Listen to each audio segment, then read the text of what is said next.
Alors, nous voilà de retour dans le garage. Ça a été difficile de vous remettre en place pour pouvoir avoir une bonne vue sur ce qui va se passer. En dessous de nos moulins, j'ai mis du plastique. Vous pouvez utiliser soit du plastique, soit du papier sulfurisé. Ce que vous utilisez pour les gâteaux, ça marche super bien. Et j'ai mis donc mon pot de peinture sur le côté pour faire tenir parce qu'il y a du vent qui rentre et sinon tout va s'envoler et ça va coller donc à votre création. Donc c'est séché, ça fait à peu près une bonne dizaine de minutes. On essaye de toucher, voir si la peinture ne colle pas et ça n'a pas l'air. Donc voilà, on va utiliser donc aujourd'hui, comme je disais avant, deux couleurs d'encre à alcool et aussi du caméléon en poudre. Donc on va mettre un petit peu de ça dans un petit pot de côté. La résine que j'utilise aujourd'hui, ça s'appelle du Stone Coat. Je ne sais pas si vous voyez bien. Stone Coat Countertop. Alors cette résine, moi je trouve que c'est la meilleure des résines, que ce soit pour faire les tumblers, les cups, que ce soit pour faire également glaçage sur les planches en bois, etc., les plateaux à servir, parce que cette résine, elle est super résistante donc à la chaleur, donc plus de 200 degrés, je me suis renseignée. Elle est résistante aux UV. Et elle est également anti-yellowing, tout ce qui quand devenir jaune, etc. Quand j'ai commencé à faire de la résine il y a quelques années, j'utilisais une autre résine et j'avais utilisé donc des encres à alcool. Et malheureusement, au bout de 2-3 semaines, un mois, cette résine devenait jaune, l'encre à alcool disparaissait complètement ou changeait de couleur. Mais avec cette résine, depuis que je l'utilise, je n'ai jamais eu de problème. Il y a énormément d'humidité également à Cairns. Il pleut énormément, surtout quand il fait chaud en ce moment. À mon avis, on va avoir de la pluie cet après-midi. L'humidité donc et la résine ne font pas bon ménage. Donc cette résine, en fait, elle va nous permettre de ne pas avoir ce qu'on appelle amine blush. Vous savez, ces traces de, ce que j'appelle moi des traces d'escargot. Quand la résine est en train de catalyser, ça laisse des traces d'escargot parce que avec l'humidité, la résine va réagir. Donc avec celle-là, je n'en ai pas du tout. Donc je suis bien contente de l'avoir trouvée. Donc j'ai mélangé, avant de commencer la vidéo, la résine que j'utilise, donc c'est du 1,1. Donc j'ai mis 30 millilitres et c'est par volume et non pas par poids. J'ai mis 30, j'ai marqué là sur mon pot, parce que sinon j'arrive pas à voir les mesures. Donc 30 millilitres de A et 30 millilitres de B. Donc j'en ai 60 en tout. Je vais sûrement pas utiliser tout ça, mais j'ai une autre mug derrière moi qui doit être fini également. Donc quand j'arrêterai la vidéo, je vais sûrement mettre une couche de résine sur la mug qui attend. Donc on va mélanger en faisant bien attention. Oh, il y a des trucs qui tombent dans la résine, donc faites attention. On enlève tout ça. Bien mélanger. Et je ne me préoccupe absolument pas des bulles qu'il peut y avoir. À partir du moment où votre résine est bien mélangée, ça va de toute façon être enlevé par le heat gun ou par mon torch que j'ai quelque part aussi. Comme vous pouvez le constater, je suis une crafteuse bordélique. J'ai mes affaires un petit peu partout, mais bon, je les retrouve, hein. Je les retrouve quand même. C'est quelque part. Ah, c'est derrière moi. Je l'ai trouvé. Donc, on va enlever les bulles avec ça. J'utilise les deux, hein, toujours le heat gun. Ce que j'appelle le heat gun, c'est celui-là. J'utilise celui-là. Et j'utilise mon torch également. Donc c'est vraiment deux trucs essentiels à avoir quand on fait de la résine. Enfin pour moi. Après, chacun fait ce qu'il veut. comme je l'ai précisé aussi dans la première ou la deuxième vidéo que j'ai faite, je double mes gants. N'oubliez pas aussi de mettre votre masque. Moi, c'est ouvert par ici. J'ai un courant d'air impeccable. J'ai doublé mes gants parce qu'il fait super chaud. Et je veux absolument pouvoir enlever donc la première couche de gants et pouvoir en mettre un autre rapidement. Si je fais pas ça, j'ai les mains moites et il m'est impossible de remettre un autre gant par la suite. Alors je pose ça, je vais doubler l'autre main également. C'est pas que ça fait double protection, je pense pas, mais on va dire que c'est plus facile à mettre, à enfiler quand on a déjà un gant, parce qu'en dessous c'est moite. Quand on a les mains mouillées, ça ne marche pas. Donc voilà. Donc on va commencer à faire tourner nos grinders. Alors comme vous pouvez le constater, ça peut tourner donc sur la droite ou ça peut tourner sur la gauche. Je suis droitière, donc j'aime bien quand mes objets tournent vers la droite pour que je puisse donc étaler ma résine de la droite vers la gauche. Vous pouvez changer la rotation. Je vous mets un petit peu plus haut ici. La rotation, juste en appuyant sur ce petit bouton qui de marche. Donc, des fois, il faut y aller 2-3 fois avant d'avoir la rotation voulue. Donc, voilà. Je vous ramène ici. Donc, moi, ma rotation préférée, c'est de la droite vers la gauche, que je puisse pousser dans ma résine. Notre peinture est sèche et ce qu'on va faire maintenant, donc c'est mettre une couche de résine. J'ai un courant d'air mais génial quoi, ça fait trop du bien. Ok, bien sûr c'est sec, oui. Donc on va mettre notre couche de résine. Et donc on étale pareil avec le doigt. Je pense l'avoir précisé aussi avant que j'aime bien travailler avec mes mains parce qu'on arrive à ressentir dans ce qu'on fait. On sait ce qu'il y a dessous. Et on va pousser donc de la droite vers la gauche. En faisant attention de pas non plus en mettre beaucoup. Parce que sinon ça va dégouliner. Et il n'y en a pas besoin. Faut aller vraiment très lentement et être sûr que vous avez de la résine partout sur votre bois ou sur votre mug, c'est pareil.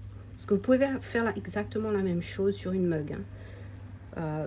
Tout le processus qu'on a fait ce matin avec le grinder, les moulins à poivre, vous pouvez faire exactement la même chose avec des mugs en métal. Pareil, il faut poncer, nettoyer à l'eau savonneuse par contre pour le métal, et par la suite faire la peinture et donc mettre la résine. Même processus.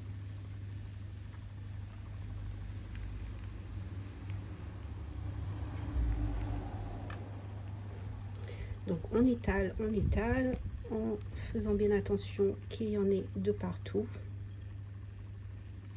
Et j'ai pas utilisé beaucoup. Hein. Donc là c'est vraiment peut-être 10 ml de résine que je viens d'utiliser. Attendez un petit peu voir comment votre résine réagit donc sur votre grinder, et on va laisser tourner un petit peu. Donc pendant ce temps je vais préparer donc dans un petit pot comme celui-ci, on va mettre notre poudre de mica. C'est du caméléon en fait, et celui-là il est couleur donc green, blue, purple, donc vert, bleu et mauve. Et comme il y a du vent, il faut que je fasse attention que ça ne s'envole pas de partout. Bon, je vais mettre vraiment un tout petit peu. Hein. pas besoin de masse. Ça, c'est largement suffisant. Ou peut-être un petit peu plus. Allez. Voilà. C'est suffisant. Ça devrait. Si on a besoin de plus, de toute façon, on peut en remettre de plus. Et on va donc mettre un peu de résine dans ce petit pot. Le reste de ma résine ici, soit on va utiliser un petit peu, donc au cas où on n'en a pas assez. Et puis comme je disais avant, j'ai une mug qui attend à être résinée à l'extérieur, derrière moi. Donc on va utiliser ça pour ça aussi. Oh, c'est peut-être pas suffisamment. Ouais, c'est transparent. Non, je veux pas transparent. Je veux que ce soit bien opaque. Donc on va rajouter un tout petit peu. Un petit stick en bois. On va rajouter un tout petit peu.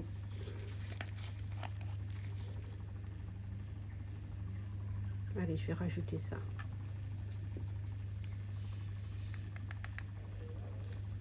Là, ça devrait aller.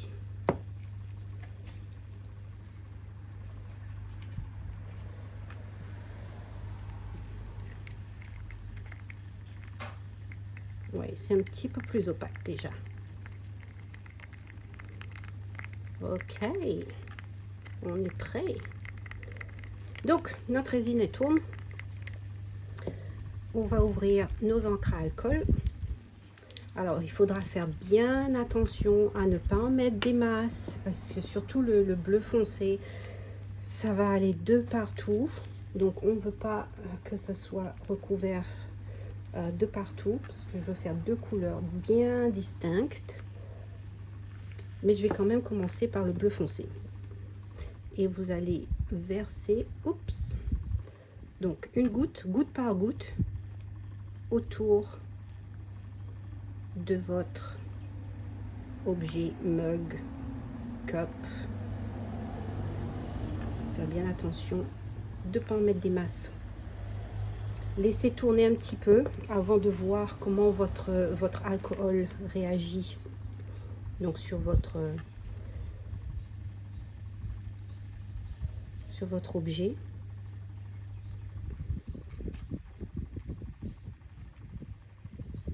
Ça devrait être suffisant.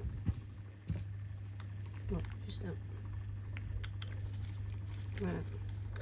Donc on va prendre la deuxième couleur et faire pareil. Vous remplissez en fait les trous. Oups. Faites gaffe qu'il n'y en ait pas des masses. Vous remplissez en fait les trous blancs. En n'oubliant pas le haut et le bas.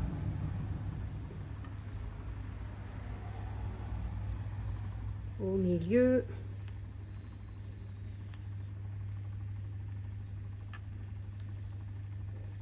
Je pense que mon encre à alcool est en train de mourir. Il n'y en a presque plus. Mais ce sera suffisant pour cette création. Voilà. Donc vous laissez tourner. Comme vous pouvez le voir, je ne sais pas si ça se voit en fait sur la caméra, l'alcool va pousser votre résine, ce qui va vous faire des trous. Donc c'est pour ça, parce que ça assèche en fait la résine, c'est pour ça que je vais utiliser une couleur supplémentaire. Donc ça peut être du mica powder en poudre également, pour pouvoir mélanger tout ça. Ok. Ça peut être du mica en poudre, ça marche super bien aussi, surtout si c'est genre pailleté, etc. Donc un petit peu comme celui-là. Donc ce qu'on va faire, c'est qu'on va réchauffer notre résine un petit peu. Enlever les bulles par la même occasion, mais donc ça c'est pas bien grave.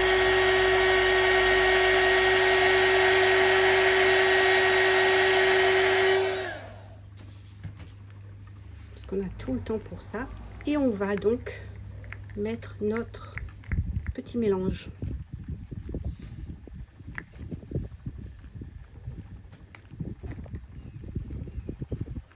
Ce qu'on appelle drizzle.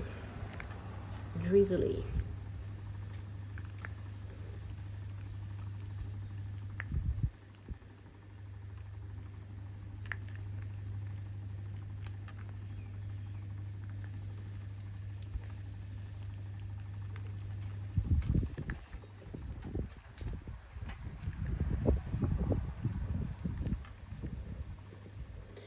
on va voir un petit peu comment ça réagit. Si vous voyez qu'il y a des trous quelque part, il n'y a pas suffisamment de résine et que ça se voit, n'hésitez pas à faire des retouches à la main. Et d'ailleurs, c'est ce que je fais parce que j'aime bien faire des petits mélanges donc à la main. N'hésitez pas, ça va pas rester comme ça de toute façon, donc c'est juste vraiment pour faire le mélange, quoi. L'excès va de toute façon tomber. Et comme je disais avant, regardez le bleu foncé, ça prend pratiquement toute la place, quoi, hein. Donc j'aurais peut-être pas dû en mettre autant. Mais c'est les joies de la résine, hein. On ne sait pas comment ça va tourner, donc voilà. Donc on touche avec le doigt. On fait en sorte que ça va de partout.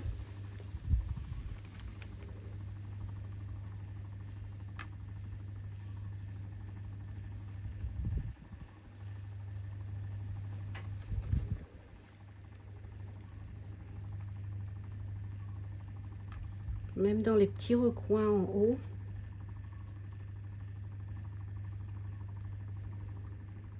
Le recoin du bois.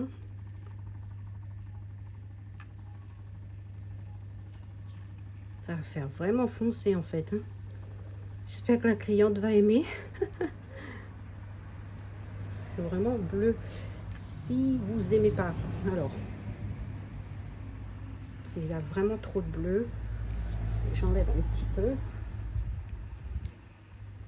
et on va remettre le bleu clair. Voilà, c'est pour ça que j'ai de la résine transparente de côté, toujours au cas où quelque chose se passe mal, et ben ça s'arrange.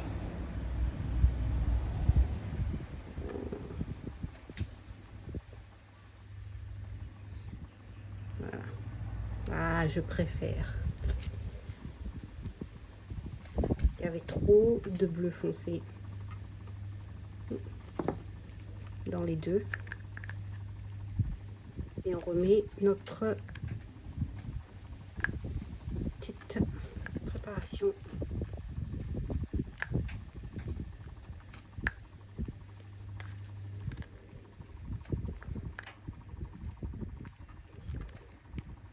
Voilà. Il n'y en a plus. Si besoin, tout ce qui est tombé en dessous de votre création, vous pouvez toujours le rattraper avec le doigt et remettre par-dessus.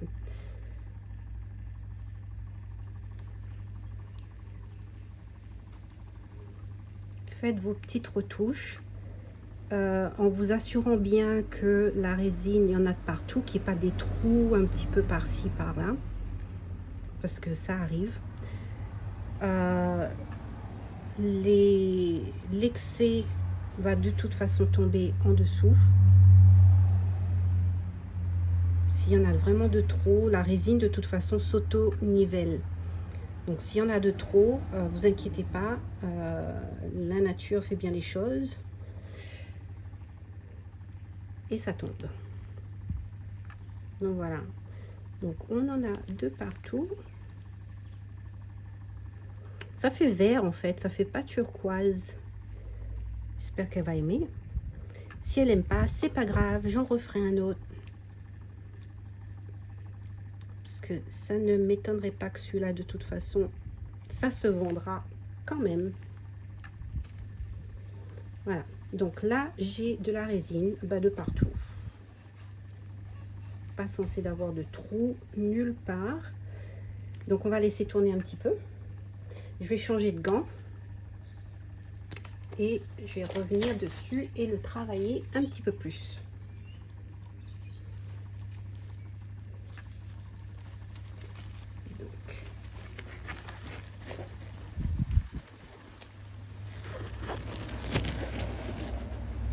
Donc gants propres, on a notre Pick Gun et on va pousser cette résine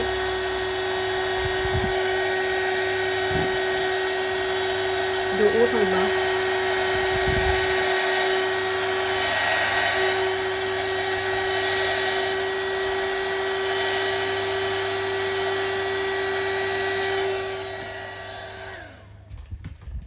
Alors, je vais vous montrer une petite astuce.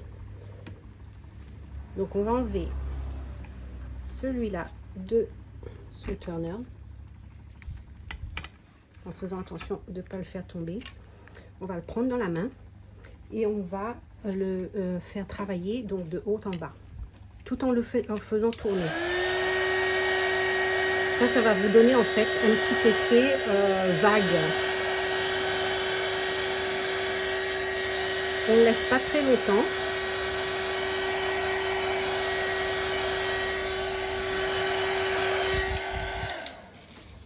Donc on fait en haut, on le fait tourner à la main. Vous pouvez voir toute la résine va descendre et on va faire l'opposé et on va voir toute la résine redescendre vers le bas.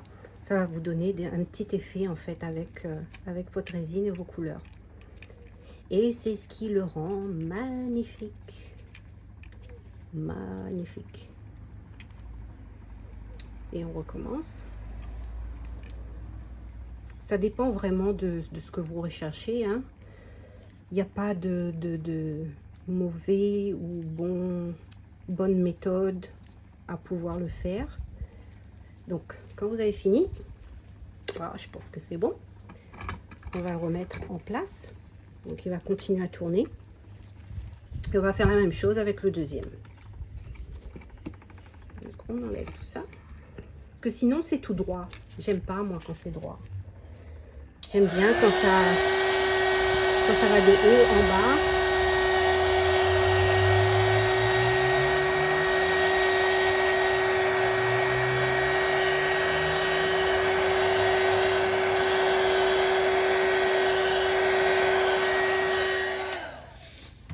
Bon, je n'ai pas besoin de chauffer trop longtemps, parce que la résine, de toute façon, elle va devenir de plus en plus fine. Et on fait donc pareil en bas. Je ne sais pas si vous voyez.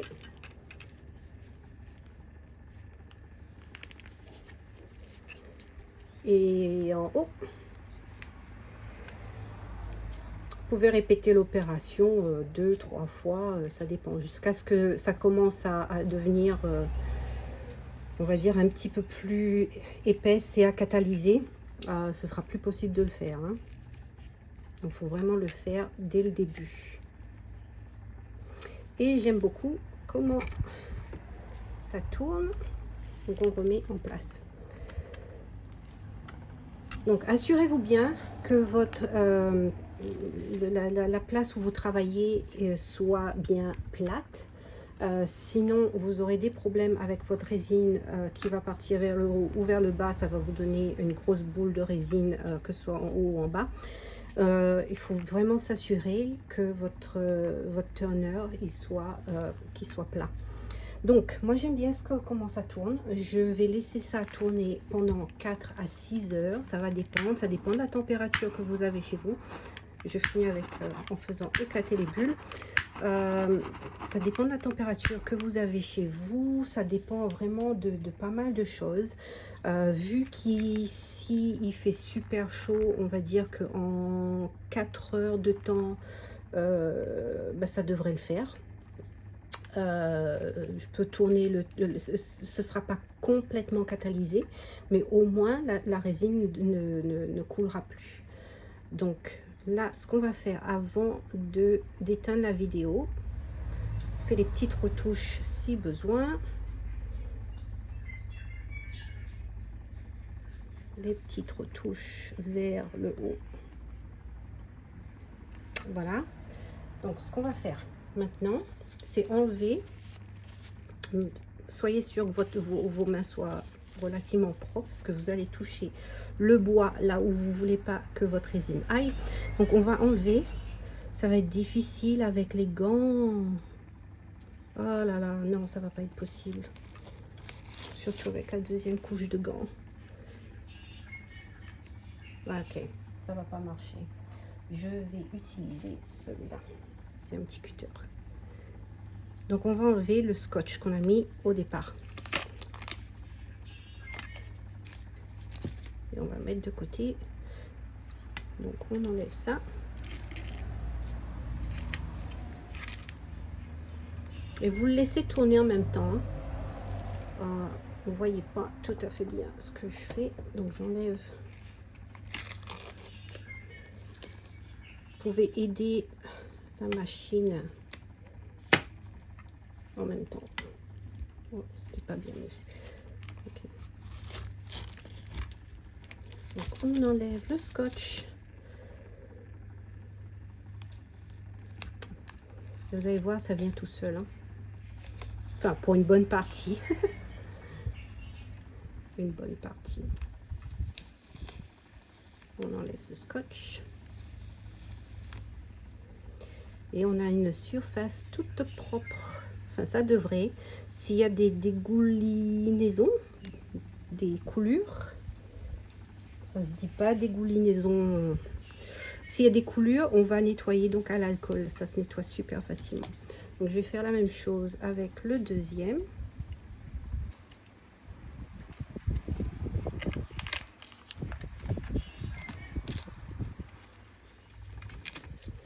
C'est super facile à faire en fait. Hein. Suffit de pas mettre beaucoup d'alcool, faire en sorte que toute votre surface soit bien recouverte avec de la résine. Et vous allez voir, c'est super facile. Vous pouvez mettre des glitters si vous voulez, des paillettes. Tellement de choses qui sont possibles. On va enlever ça. Il faut attendre que ça tourne en fait.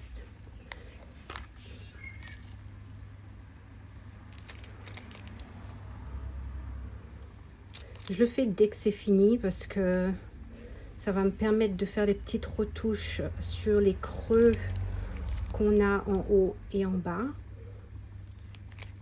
avant de laisser catalyser pendant plusieurs heures. Donc on a des petites retouches, je peux voir là il y a du bois où il n'y a pas de résine ou quoi que ce soit. Donc ce que je vais faire, c'est je prends un petit pic, ou celui-là, tiens, un petit pic comme celui-là.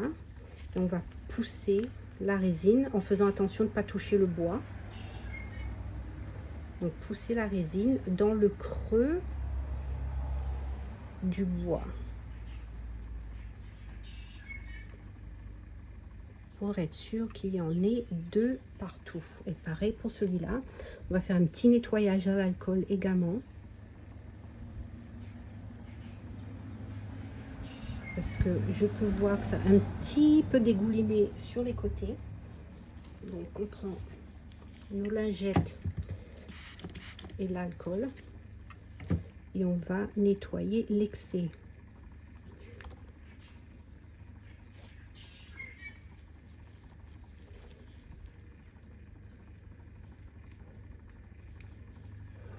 Et pareil pour celui-là.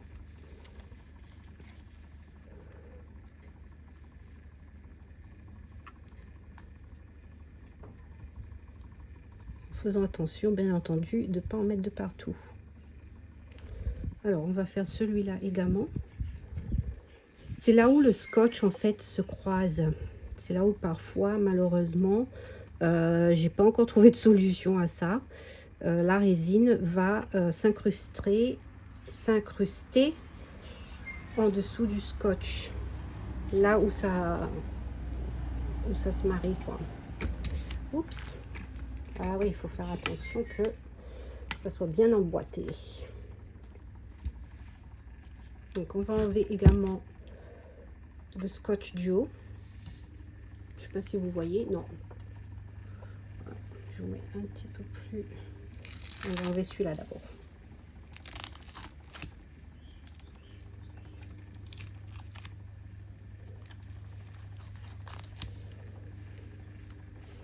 On va laisser tourner.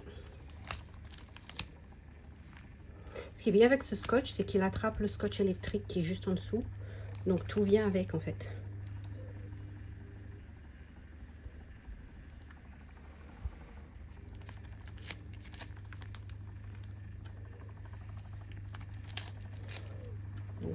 la même chose. Et ouais, ça avance lentement, hein. Voilà, au premier. Et on va faire le deuxième.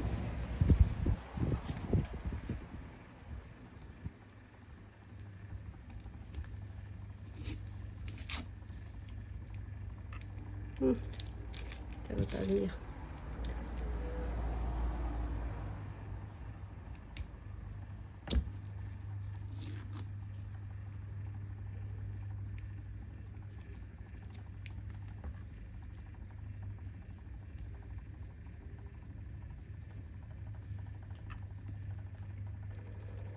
Il y a un petit peu de nettoyage à faire, donc à l'alcool.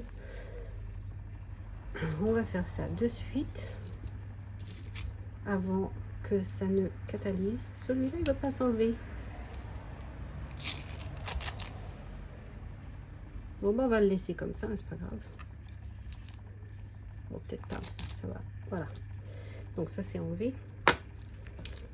On va faire les petites retouches nécessaires pour que la résine donc touche le bois.